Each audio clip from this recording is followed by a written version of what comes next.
আচ্ছা কবি কালিদাস, তোমার ওই কবিতার পাতার এক লাইন শুনি। প্রথম কবিতার লাইন শোনো। বলো। আমাদের গরুগুলো খালের মাঝখান দিয়ে যায়।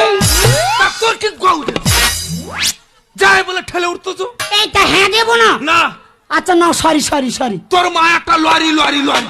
এই আমার মা লরি নয়। কি? ভুটভুটি। চুপ করে কবিতা শোনো। আচ্ছা চুপ। আমাদের গরুগুলো খালের মাঝখান দিয়ে যায়, বলিনি তো। বড় বড় যোগ এসে গরু গিলে খায়, আতা গাছে তোতা পাখি, ডালিম গাছে মৌ। কবিতা বলতে জি পোস্টে বাইরে গেলাম কি করবো? চুপ করে শোনো। No sorry sorry. আতা গাছে তোতা পাখি, ডালিম গাছে মৌ। এ চুমকে দিয়েছি। তোমার মা আমার শাশুড়ি হবে আমার বউ।